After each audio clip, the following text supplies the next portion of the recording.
Great. Good afternoon, and welcome to this afternoon's webinar, Updated Nutrition Standards for School Meals, What's Changing and What Does It Mean for Menus?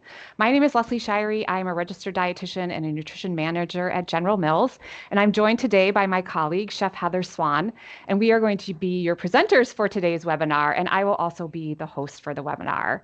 Before we get into the content, I do want to do a little bit of housekeeping. So we'll have the presentation and we'll have a culinary demo, and we're saving time at the end of the webinar for Q&A. But anytime during the webinar, if you have a question, please feel free to use the Q&A feature in the upper right-hand corner of your screen. And my colleague Kylie, who is joined here with me today, is going to be monitoring that Q&A, and she'll moderate that at the end of the session. In the coming weeks or days, you'll receive a post-webinar email, which will be sent with a survey and instructions on receiving your CEU certificate. In order to receive your CEU, you will need to complete that survey that's sent in that post-webinar email. You will also receive the link to the slides. And just a note that all the references for the content are included in the last slide of the presentation, and you will receive that in the post-webinar email as well. And you can see at the bottom there that funding for this webinar has been provided by General Mills. All right, so let me tell you a little bit more about myself and my colleague, Chef Heather. So as I mentioned, I'm a registered dietitian and I'm a nutrition manager here at General Mills, and I help to support our food service team, and specifically our K-12 school food service business. I also have held similar roles here at General Mills, supporting on the retail side for cereal and yogurt. I have a bachelor's in nutrition and dietetics from Michigan State, a master's in nutrition communication from Tufts University, and I am a member of the Academy of Nutrition and Dietetics, as well as the School Nutrition Services Dietetic Practice Group. Now, let me introduce my colleague, Chef Heather. She is our K-12 corporate chef, and she's dedicated to the K-12 space. And she most recently comes to us from working in a large local Minnesota school district, creating recipes and training staff. And we're so grateful to have her because she brings great insights to our team. And Chef Heather brings the perspective of the K-12 operator to General Mills Foodservice, like I just mentioned. She is a graduate of the Culinary Institute of America in Hyde Park, New York, and she has a wide variety of experiences that include working as an executive chef and general manager in resorts, fine dining restaurants, and a wood-fired Neapolitan pizzeria. Additionally, Chef Heather has experience in senior care dining. Chef Heather enjoys bringing on-trend flavors to K-12 school food and creating recipes that surprise students. And we're really looking forward to her culinary demo. She has some great ideas, and she always gets the fun part of the job.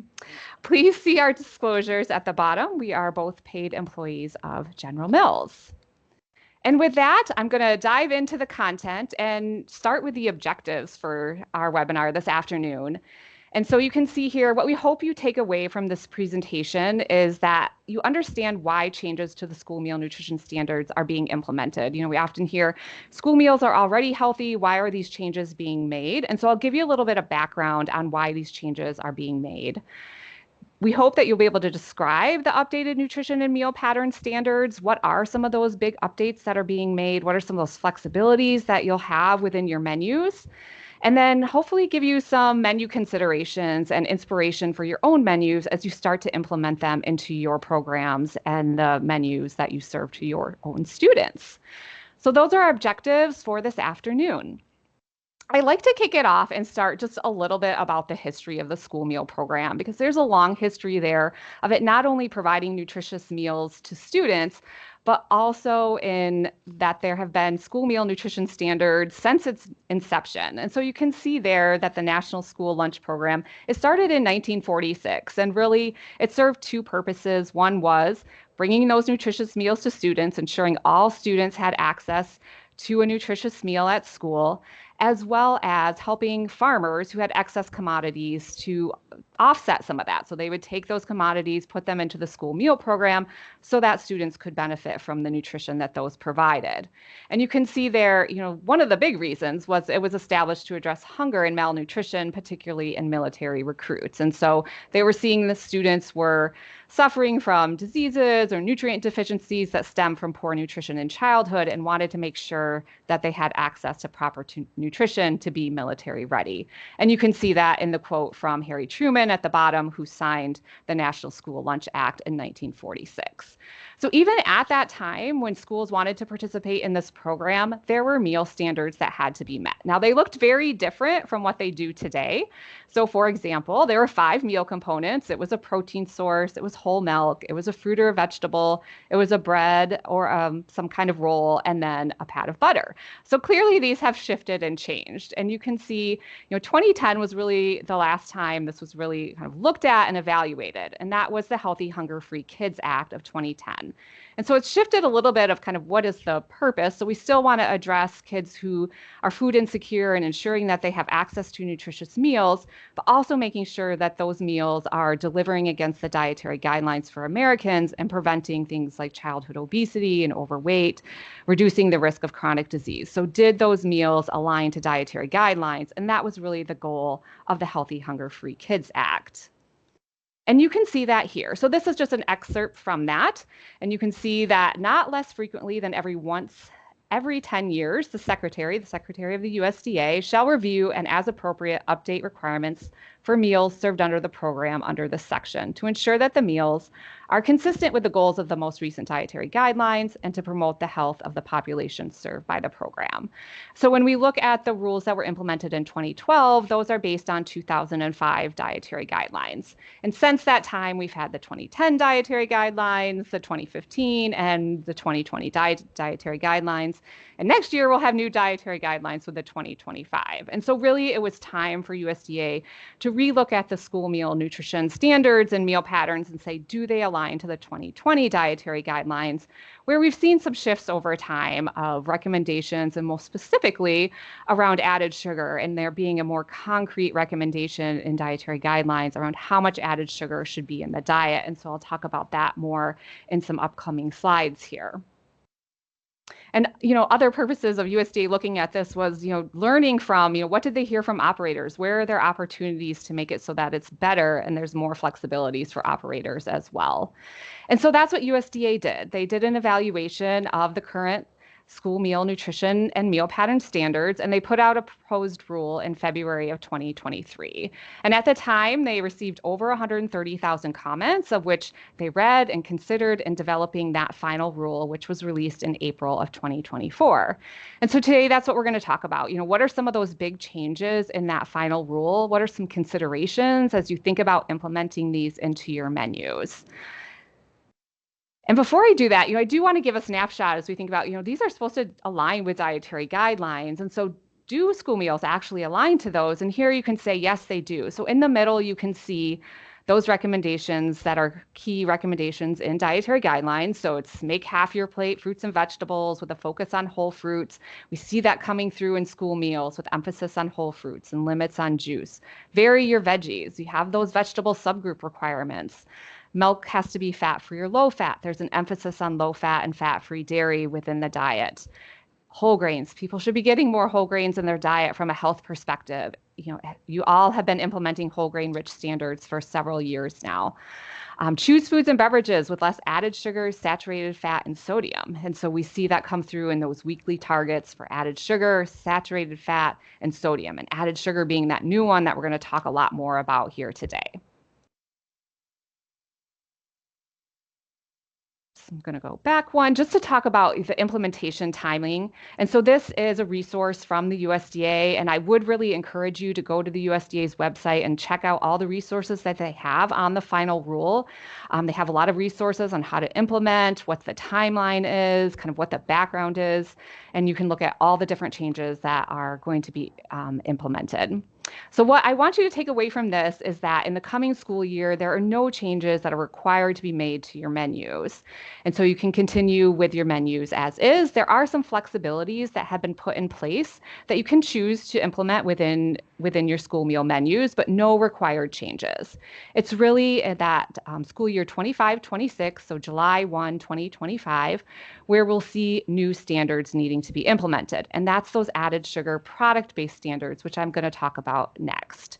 And then you have a year of no changes. So that fall 2026 timing, no changes that need to be made to your menus.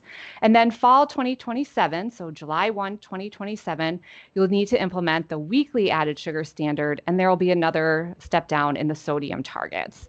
And so those, USDA really tried to give this school's time and manufacturers' time to implement some of these changes that are required in fall of 2027.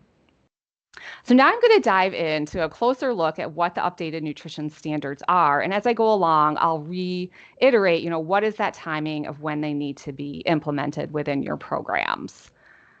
So first, let's start with the added sugar product-based standards. So this is really the first time that school meals need to implement an added sugar standard. So it hasn't been in place since, the inception of the program. And so what this is there are 3 product categories where they have product-based added sugar standards. And you can see those 3 product categories here. There's no other categories that have product-based added sugar standards. So it's breakfast cereal with no more than 6 grams of added sugar per dry ounce, yogurt with no more than 12 grams of added sugar per 6 ounces, and then flavored milk of no more than 10 grams of added sugar per 8 fluid ounces. And you can also see there flavored milk sold as a competitive food for middle and high schools. It's less than 15 grams of added sugar per 12 fluid ounces. And so no product above these limits will be able to be served within your menus starting in that school year 25-26. And so that's July 1, 2025 of when these need to be implemented. And if you do operate this child and adult care food program, the cereal and yogurt product-based added sugar limits will apply there as well. And so currently there's the total sugar limits for cereal and yogurt within that program. That's being replaced by the added sugar standards. And that implementation timing is October 1, 2025. That's to align with the CACFP calendar. And so that's kind of the overview here. So school year 25-26, 3 product categories that need to meet these product-based added sugar standards. Outside of that, products don't have a product-based added sugar standard, but they'll need to fit within that weekly added sugar target that I mentioned earlier. And so that's what you can see here. So there'll be a weekly added sugar standard that starts in school year 27-28. That's July 1, 2027. And that will limit added sugars to less than 10% of calories across the week on average at lunch and at breakfast. So less than 10% of your breakfast calories from added sugar, less than 10% of calories from added sugar at lunch as well. And so you can see here on the right-hand side, as we look at those calorie ranges, it'll vary based on the grade level, based on the calorie levels, and looks different at breakfast versus at lunch. So to give an example, if you are on average serving a breakfast for grades K through 5 that is 500 calories, that would mean no more than 12.5 grams of added sugar should be in your menu because that is the 10%. So this is just to give you an idea of what those ranges look like based on the calorie ranges that are in the school meal breakfast pattern. And again, this is on average. And so thinking about it from how you approach sodium or how you approach saturated fat, and we'll talk a little bit more about that when we think about menu considerations, but you can implement some of those same kind of approaches as you think about implementing this.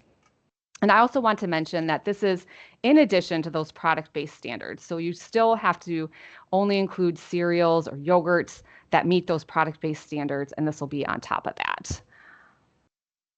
Okay. So before I move into giving you some menu considerations, I do want to talk about label reading because we do see some confusion when it comes to reading the label when it comes to sugars. There's total sugars, there's added sugars. What's included in total sugars? Do I put these two together? So I'll give you a few tips and tricks.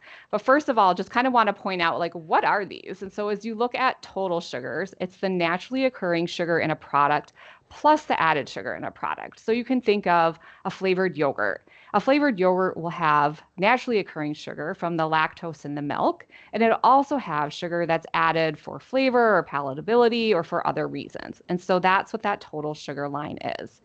And what the standards are on that added sugar line. And so we really want to be paying attention to added sugar. And I'll talk about one exception in the next slide, but this represents only the sugar that has been added to the product. And that's what those standards are, the weekly added sugar standard and those product-based added sugar standards.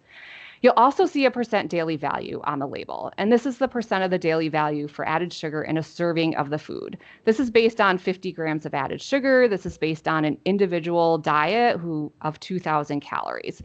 And so you can use this kind of as a gauge, but it's not going to tell you whether a product fits within your weekly added sugar standard. And so it could be above 10% and it could still fit within that weekly added sugar standard. So I really would pay attention to that gram amount of added sugars. And that's kind of some of my tips and tricks that you'll see here on the next slide when you are reading those labels. And this comes into play primarily for those product-based added sugars, but again, you're going to need to understand that for all the products that you serve as you think about that weekly standard as well. So again, we're looking at that added sugar amount. The only exception I would say is for single ingredient sources of sugar. So honey or maple syrup. As you look at the label, you're only going to see total sugar listed along with the percent daily value for added sugar. Because if you think about, there's no additional sugar being added to honey or to maple syrup, but as you're using them in a recipe or putting on a pancake, that's going to count towards your added sugar over that weekly added sugar standard. So that's one exception, but otherwise, if you're looking at a packaged product or looking at your recipe, you really want to make sure you're looking at that added sugar. And then make sure you're looking at the serving size. So larger serving sizes, of course, will have a higher added sugar amount, but that doesn't necessarily mean they don't meet those product-based standards. So just to give you an example, if you have a 2-ounce cereal cup with 12 grams of added sugar, we know the standard is based on 1 ounce. So we want to translate that down. And so that 12 grams per 2 ounces is equivalent to 6 grams of added sugar per 1 ounce and would meet that product-based added sugar standard. So thinking about if you're serving an 8-ounce of yogurt, you're going to need to translate down to 6 ounces, a 4-ounce yogurt, translating that up to 6 ounces to understand, does it meet that product-based standard or not? And then don't add the total and added sugar number together. Added sugar is already part of that total sugar number. And so if you add them together, you're double counting that added sugar and going to get a higher number and more. It's going to look like it has more sugar than it actually does. And then that percent daily value, you can take a look at it, but I wouldn't let that determine whether it fits within that weekly added sugar standard. So it can give you kind of directionally, but it might be above that 10% and it still can work within your weekly menu. So just some tips and tricks on label reading. So as you think about this from a menu perspective, and what are some menu considerations? And so, like I mentioned, you're thinking about it similarly to how you already do sodium or saturated fat. And so how do you balance those days where maybe you're serving an item that's a little bit higher in added sugar with an item that's lower in added sugar? And so if you think about I'm serving a muffin that might have a little bit more added sugar, but the next day I'm going to serve a biscuit with egg and cheese where we're having little to no added sugar. And that can really balance it off across the week. Use spices. And so is there opportunity to kind of enhance some of the sweetness of some of your products with spices? You might do this with sodium already of spice stations or spice racks or things like that. But here thinking about things like cinnamon or in the fall, those fall flavors like nutmeg or cloves or vanilla extract or cocoa. Like what are some things that I can do to impart some sweetness without that additional sugar? As you're looking at recipes, thinking about, is there the opportunity to swap in a fruit puree? So this works well within baked goods like a quick bread or a muffin where if you are supposed to use a cup of sugar, you can use half a cup of sugar, half a cup of fruit puree like bananas or even dates or raisins or applesauce works well as well. Thinking about, are there savory applications of traditionally sweet? Can I do a savory muffin, a savory pancake? Can I use a pancake as a carrier for eggs? What are some kind of creative ways that I can make some swaps within my menu? And then condiments. So, one of the things USDA did when they were looking at added sugar in the school meal program was to say, what are some of those top sources within the program? Condiments came up as among the top sources of added sugar at breakfast. And so thinking about, is there a fruit puree? Is there yogurt or something else that I can use as a topper in place of maple syrup or honey? So lots of different ways to kind of think about this as you think about your menus. And this is just to give you an example. And it's not to say that, the things on the right-hand side can't be served within the menus, but just to kind of showcase what these differences are when we're looking at, okay, if I'm serving pancakes with syrup, that's 23 grams of added sugar. Is there something that's already flavored that students love that can, swap in equally as well, but is lower in added sugar? A cinnamon pull apart at 13 grams. A toaster pastry, a 2-ounce equivalent, is 28 grams versus a reduced sugar cereal that kids love that has 11 grams of added sugar. And then also thinking about like, are there sneaky sources? So I mentioned condiments, and I'm not saying ketchup and mustard are a one-for-one swap when it comes to a taste perspective for kids, but there can be some sneaky sources in menus. So ketchup, a tablespoon at 3 grams of added sugar versus mustard at 0, or tomato soup that has 8 grams versus a broth-based minestrone with 0. And so just looking across your menus to say, where is it coming from, and are there any alternatives to swapping out? And this is just kind of an example of a simplistic menu that I put together. And you can see on average, the calories are 465, but my sugar is 17.2%. And so looking across to say, where are there some opportunities? I'm serving chocolate milk several days a week. I have a sweet item several days a week. How can I make some changes to my menu? I have a waffle with syrup. Is there something flavored that I could swap in there? And so I know your menus probably look different, or you're offering several different items in the morning. You have those, the milk variety that you need to serve. But just to give an example of, how can we make some swaps? And so this is how we moved it, into compliance. We have that chocolate milk 1 day a week, or maybe we save it for that lunch occasion. We swapped in a maple flavored waffle instead of the waffle with the syrup. We switched one of the days to something that's very low in added sugar with that whole grain biscuit and eggs. On Friday, we swapped in that cereal bar with a 4-ounce yogurt. So we were able to make some modifications, still using products that kids love and meeting that added sugar target. Okay, so that's what I had on added sugar. So we'll move on to another section and another change, and this is more of a flexibility, so versus a change. And so this is grains in the school breakfast program meal pattern. And so within the final rule, and this can actually be implemented in the coming year, but again, it's not a requirement, it's a flexibility that you can choose to do, is that it creates a combined grain and meat alternate meal component at breakfast. And so you can see there, kind of looking in the school breakfast program meal pattern, if you look down, it's grains or meat alternates. And it removes that requirement for schools to offer 1 ounce of grains each day before that you can serve that meat and meat alternate. So there's still a minimum daily ounce equivalent that you need to meet and a weekly ounce equivalent that needs to be met. But again, you can meet that through grain, meat alternate, or a combination in order to meet that ounce equivalent. So something that could be implemented in the coming school year, again, not a requirement. You can keep menus the same as is, but a flexibility that is offered in the final rule. The other one from the breakfast meal occasion is vegetables in the school breakfast program meal pattern. So currently, if you choose to swap in vegetables, you can serve any vegetable subgroup, and that was put in place as a flexibility by Congress. That goes through this school year, starting in school year 25-26. It allows schools who choose to offer vegetables at breakfast 1 day per school week to offer any vegetable, including starchy vegetables. If you're serving them 2 or more days per week, then you need to serve 2 vegetable subgroups. So you could see a leafy green from the red orange, or if you serve an omelet with spinach and hash browns, the next day you could still serve a potato because you met those 2 different vegetable subgroups on that 1 day. And so just, a flexibility, something that USDA is putting in permanently within the school meal breakfast program. So as we think about these 2 pieces within the school breakfast program, some menu considerations. So I do want to start with, even though you have this flexibility to serve meat alternates, and you could serve them every single day to meet that ounce equivalent, remember that grains are an important source of nutrition for students. And so grain foods are a top source of nutrients like iron and folate. They deliver whole grain. In fact, school meals are one of the top sources of whole grains for kids. Kids who participate in the school meal program get more whole grains than those who don't. And it's one of the most dense source of whole grains compared to other food sources like restaurants or foods from home. And so it can really be a driver of whole grain intake in kids, which most kids, practically all kids, don't get enough whole grain within their diet. Grains are also a source of carbohydrates for energy, and carbohydrates are preferred fuel for being active and for our minds. And so just remember that grains serve an important role when it comes to nutrition.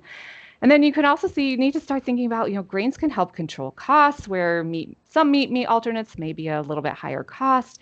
They also can help with managing fat and fat, and sodium in menus. So if you do start to add in meat and meat alternates, becomes kind of a balancing act of like, okay, now am I driving up my saturated fat and my sodium in my menus? And so making sure we're kind of balancing that, or thinking about, are there lower fat, lower sat fat items that I can be putting in my menus, yogurt, beans, nuts and seeds, if you use those, to be able to meet that meat alternate. And then if you do choose to insert vegetables into that breakfast program, not a bad thing. Less than 2% of kids meet the vegetable recommendation. And so it can just be another opportunity to increase vegetable intake in kids. And just some menu inspiration there of a carrot strawberry smoothie. Okay, so that's the breakfast program meal pattern. And let's talk about after school snack. And so if you participate in the National School Lunch Program after school snack, I know a lot of schools do CACFP after school, but if you are using the NSLP after school snack, USDA made changes to this starting, which will be implemented in school year 25-26 to better align this snack program with the CACFP. And so you can see within the final rule what those changes are. And so you must include 2 of the 5 components that you see listed: a milk, meat alternate, vegetable, fruits, grains. Right now there's just 4 components because the fruit and vegetables are lumped together and they just broke that out. So pretty simple, still need 2 of these 5 components. They're moving to grain-based desserts will no longer be eligible for the grain component. That's something that's already in place in CACFP, and that's moving into this NSLP after-school snack program as well. So I'll talk a little bit more about grain-based desserts in the upcoming slide, but USDA does provide guidance on what this is, and you can find that in Exhibit A of the grain requirements for child nutrition programs. But to give you some examples, you might be thinking of things like cookies, cakes, pies, but it also includes things like granola bars, cereal bars, breakfast bars. So I'll talk a little bit more about that. And then 80% of the grains served in the after-school snack program will need to be whole grain rich to match what's already happening in NSLP and the school breakfast program. And then if you do serve cereal and yogurt, it will need to meet those added sugar product-based standards that I talked about at the upfront. And then you can see a couple of other changes. Milk must be low or non-fat, flavored or unflavored. No more than half the weekly fruit can be fruit juice, and then deep fat fried foods are not reimbursable. So some of these things aren't in place today, and that will be required starting July 1, 2025. So as we think about this, thinking about, okay, take a look at my after school snack program and what am I serving? Are there grain-based dessert items that I'm going to need to swap out? So just to give a couple of examples at the bottom, if I'm serving a yogurt and a granola bar, is there a granola that meets those product-based standards that I can swap in, or a reduced sugar cereal, whole grain rich cereal that I can swap in and pair it with that yogurt? If I'm serving a bar and milk, is there a whole grain graham cracker or whole grain graham snack that I can swap in for that milk? So just looking for, what are those swaps that I can make that will still be equally loved by kids? And then, just a call out there of like, if you need to meet those whole grain rich standards, dry cereal, most of them are all whole grain rich. It's an easy snack.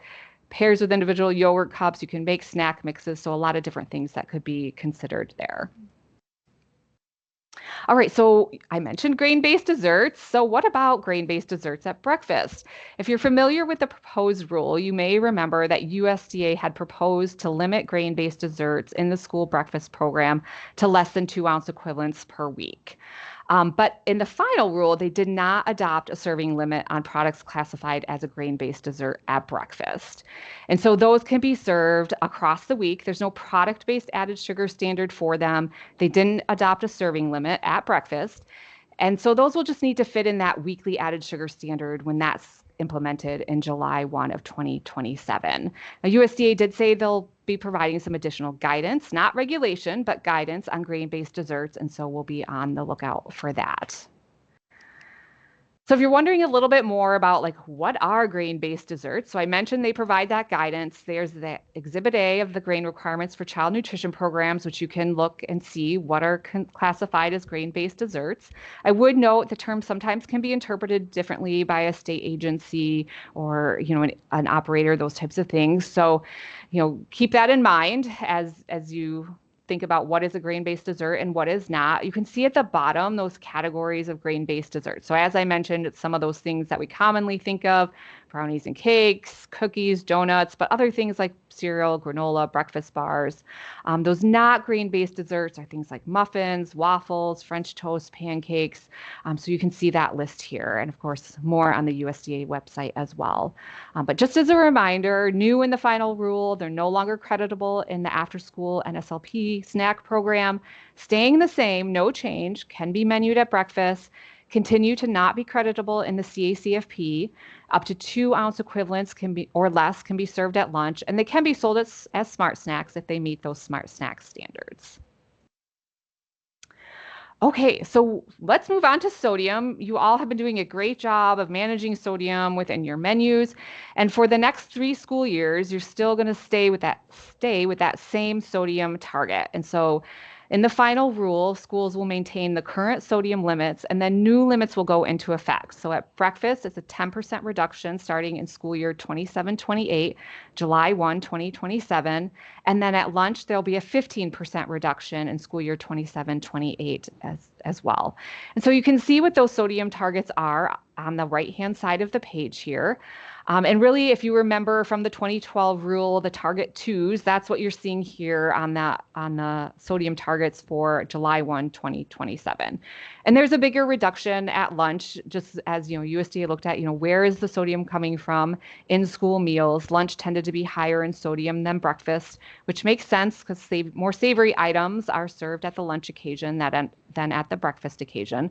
But again, as we think about that flexibility at breakfast with meat alternates, making sure we're being mindful of kind of balancing that sodium as we start to add some of those back in.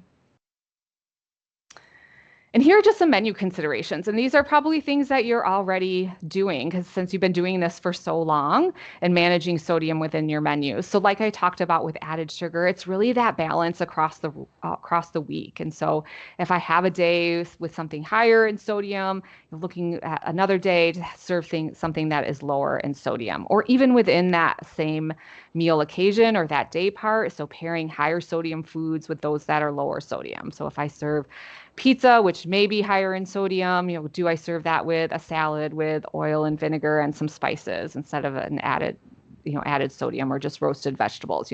What are some of those things that I can do? We've heard a lot of success from other operators around creating a spice station for students to season the food on their own, and it helps to bring in some of those cultural flavors that students might be looking for as well. Or thinking about, can I use something to enhance that salty flavor, like citrus or vinegar? It works well for vegetables to cut down on some of the salt and add in some citrus with some lemon. Or create your own seasoning blends, or add aromatics like garlic, onion, shallots. Again, similar to what I talked about with added sugar, kind of looking across your menus, say, where are some of those small swaps I can make? And I'll show you some, in the next slide as well. But as we look at this example here, a whole grain corn tortilla with 10 milligrams of sodium, a whole wheat flour tortilla with 200. So it can make a big difference of just some of these small swaps within your menus.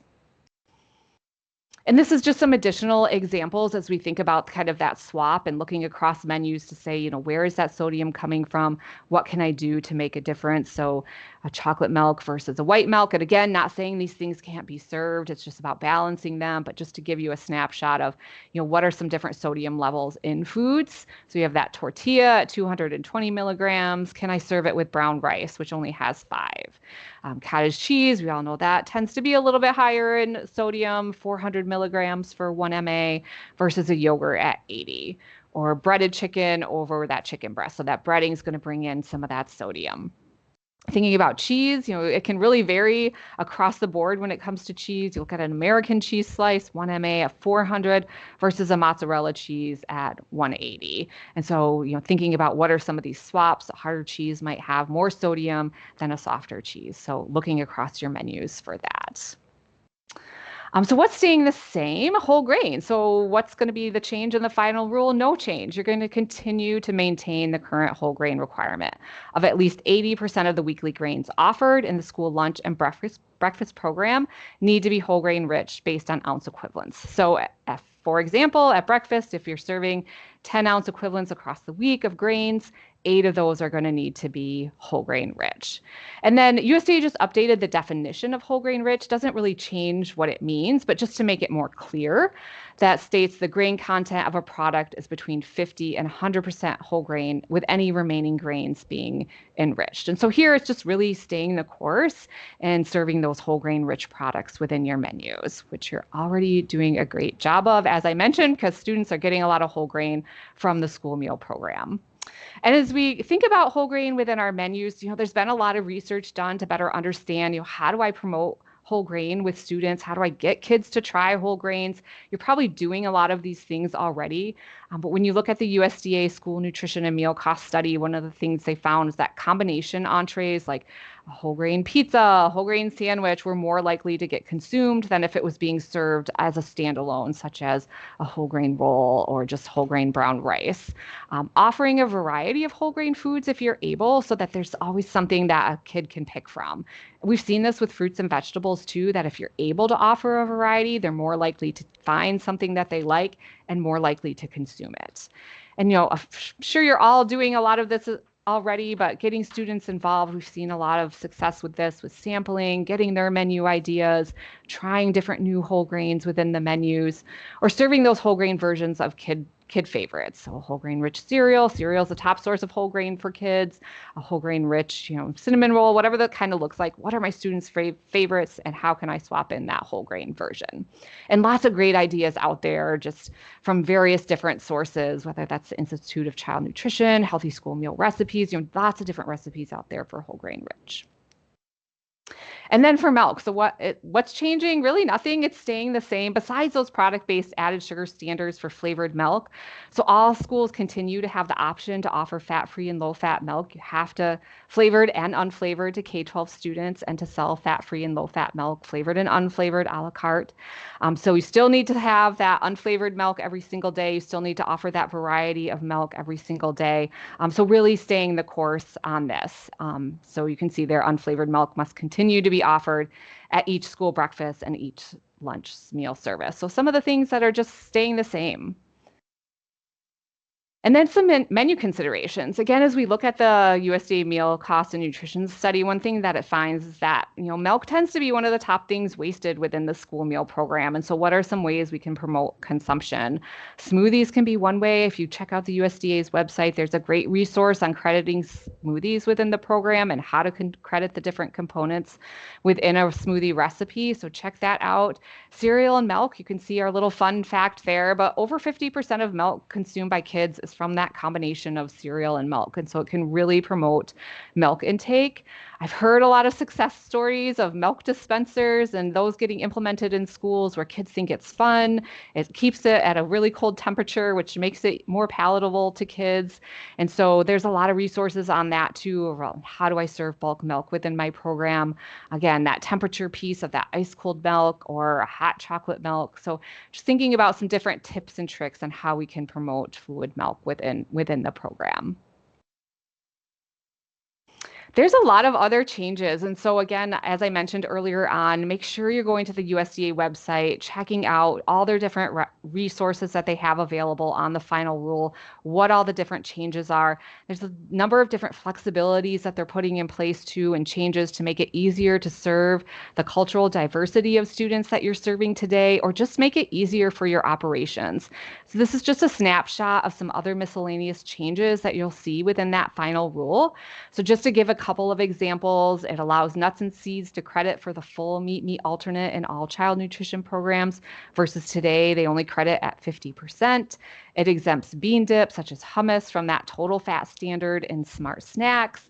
Explicitly states that traditional indigenous foods may be served in reimbursable school meals. So a lot of different things that they're putting in place just to enable you to make the program more diverse and to give you more flexibility within your menus as well. So be sure to check all of that out, or read the final rule in full if you have the time. There's a lot of pages, but it's a good read. All right, this is my list of references, which you will get when you get the slide deck as well, but wanted to make sure that you know that these are in there, and will provide you with some resources as well. All right, so you're probably like so many changes, always already overwhelmed by meal pattern standards, but you got this. You've been doing a great job of implementing the standards from 2012, and I know that, be able to implement these with success as well moving forward. So now I'm going to turn it to a culinary demo from Chef Heather, who hopefully will give you some inspiration for your own menus. Hello, thank you for joining us at today's webinar. Thank you, Lesley, for all the great information on the revised USDA sugar and sodium guidance. Today, I'm going to be showing you how to use reduced sugar, low-fat yogurt to create menu items that students will enjoy. Plain or vanilla yogurt makes a great neutral base for smoothies, smoothie bowls, and overnight oats. Let's get started. First, I'm going to show you how to create a smoothie bowl station. Using any frozen fruit, you can create a puree to add to a low-fat yogurt that becomes the base for a smoothie bowl. To do this, I start by using a blender to puree frozen fruit. I happen to have frozen strawberries. To make it easy on yourself, you can puree multiple rounds of the fruit and portion them into quart-sized containers and keep them in the freezer ready to go for an easy breakfast. Depending on the water content of your fruit, you may need to add a small amount of water for the puree to come together. Once the puree is ready, you can take 2 cups of that and mix it with 4 cups of yogurt. This will become the base.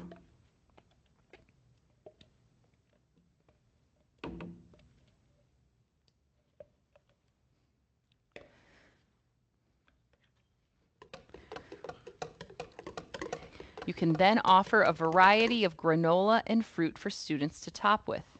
The smoothie bowl base can be mixed up a day ahead and be ready to go and used for breakfast on a busy morning.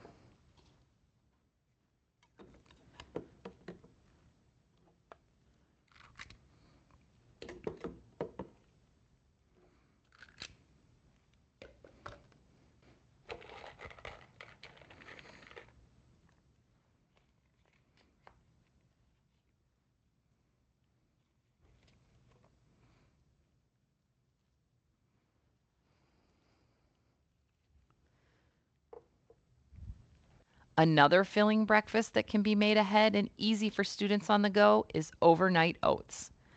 I'm making a peach crisp one, but feel free to get creative and try out a variety of fruit.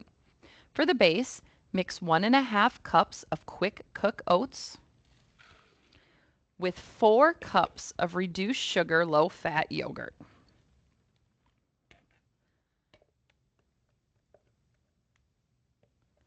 I'm adding 1 cup of diced peaches drained and 2 teaspoons of cinnamon.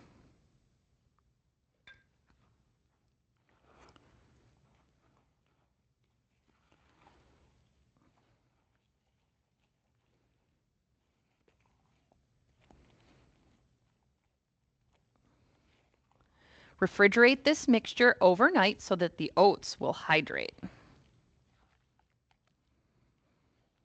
Once portioned, it can be topped with additional peaches and some granola. If you are really short on time and labor, you can offer a blenderless smoothie. I have orange mango juice and applesauce already mixed in this container. I know that sometimes you might have a lot of applesauce on hand, so this is a great way to use that up. Again, get creative with the combinations. For 8 cups of yogurt, you will need 4 cups of juice and 4 cups of fruit puree.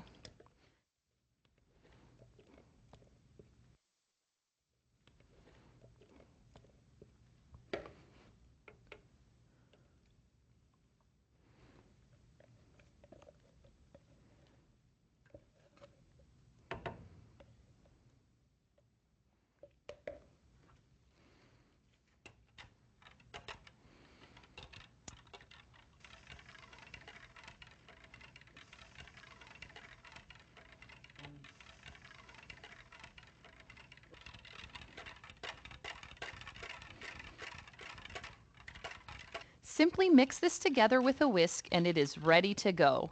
This can also be made up to 2 days ahead of time. This makes for a great on-the-go breakfast for students. Beyond breakfast, yogurt can also be a great neutral base for dressings and condiments. Here I have a curry dressing for a grilled chicken salad. Or how about a barbecue dip for chicken tenders? I encourage you to play around with flavors and invite your team to do so as well. Thank you again for joining us, and I hope that you are inspired to create. Have a great school year.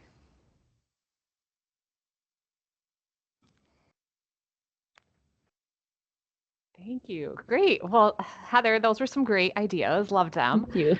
Now we're going to move into the Q&A section. So if there are any questions online, we'll look to our colleague Kylie to share any of those with us, or feel free to add them to the Q&A currently.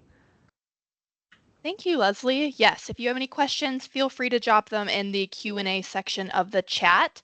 But to kick us off, we will start with question number 1. Does the USDA rule address the use of artificial sweeteners? With the new added sugar standard, I'm concerned about more K-12 products with artificial sweeteners. That's a great question, and one that we've heard as well.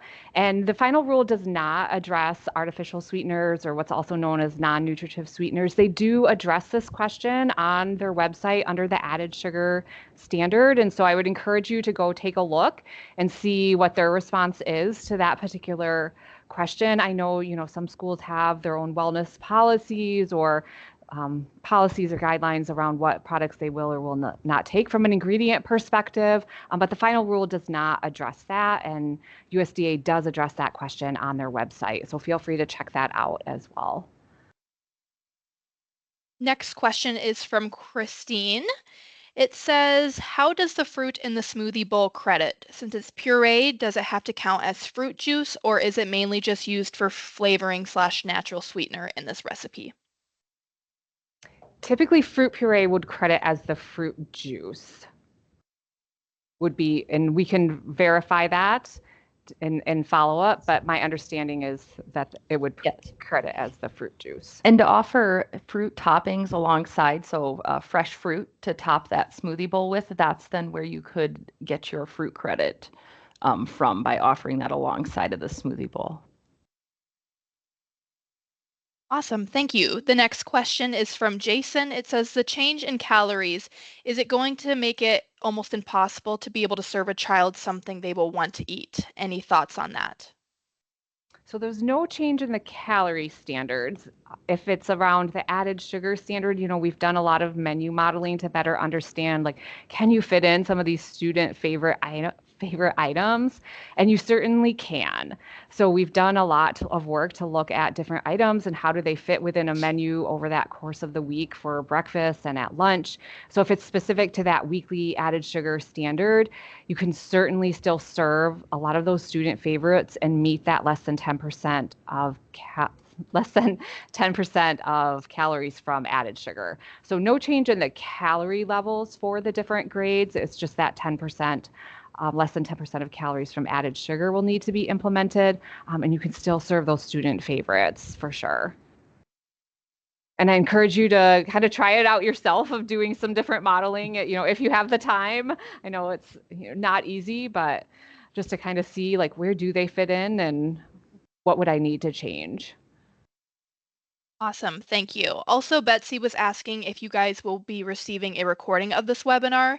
Yes, you will be receiving that in your email when we get that sent out to you. But we have another question. You talked about grain-based desserts, and I'm still confused. I do breakfast in the classroom and use cereal bars and breakfast bars, individually wrapped pastries, and other similar products. Is there an added sugar limit on these products, and can I still serve them? Yep, and you still can serve them in the school breakfast program. So, one of the reasons it wasn't implemented by USDA is that these products serve a role in serving breakfast in the classroom grab and go. So they're an important part of the school breakfast program. They drive participation. As we've looked at it, they're whole grain rich. They're delivering a significant amount of whole grain to students. And so, yes, they can still be served in that school breakfast program across the week, and there is not a product-based added sugar standard for those. So they will just need to fit within that weekly added sugar standard once that goes into effect. And again, like I had mentioned earlier, USDA's, we're anticipating some additional guidance from them, not regulation, but guidance around that grain-based dessert as well. It's really that after-school snack program where they'll no longer credit the NSLP after-school snack program, where they will no longer credit towards that grain component, and that was aligning to CACFP, which already you can't credit grain-based desserts within that program. Sounds good. And then the next question is for you, Chef Heather. It says you mentioned using other toppings for pancakes or waffles versus syrup. Is there anything else you could suggest?